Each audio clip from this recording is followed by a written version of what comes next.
रेल्वेच्या प्रश्नांबाबत मुंबई विभागातील खासदारांच्या विभागीय समितीची महत्त्वपूर्ण बैठक आज चिंतन हॉल इथे संपन्न झाली। या बैठकीत रेल्वे प्रवाशांचे प्रश्न आणि सुविधांवरून ठाणे लोकसभेचे खासदार नरेश म्हस्के यांनी रेल्वे अधिकाऱ्यांची चांगलीच खरडपट्टी काढली।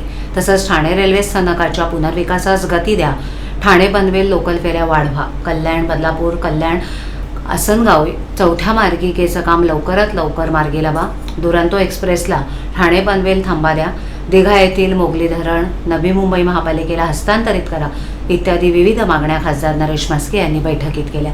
या मागण्यांना सकारात्मक प्रतिसाद रेल्वेच्या वरिष्ठ अधिकाऱ्यांनी देत त्या लवकरात लवकर मार्गी लावण्याचं आश्वासन दिले।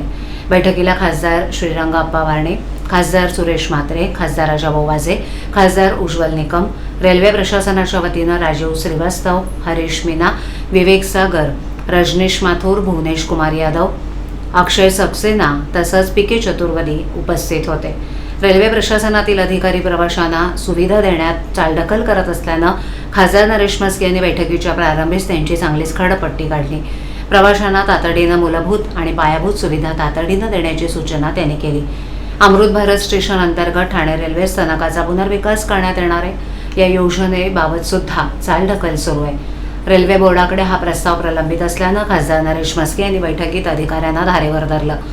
ठाणे रेल्वे स्थानकातून प्रवास करणाऱ्या प्रवाशांची संख्या दिवसेंदिवस वाढते, त्यामुळे हा महत्त्वाकांक्षी प्रकल्प लवकर मार्गी लावण्याची सूचना खासदार म्हस्के यांनी केली।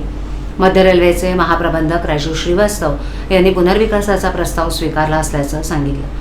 ठाणे रेल्वे स्थानकात आज 7 ते 8 लाख प्रवासी प्रवास करत असल्यानं मूलभूत सुविधांकडे विशेष लक्ष देणं गरजेचं आहे। शौचालय, पिण्याचं पाणी, स्वच्छता यावरूनही खासदार म्हस्के यांनी अधिकाऱ्यांना जाब विचारला।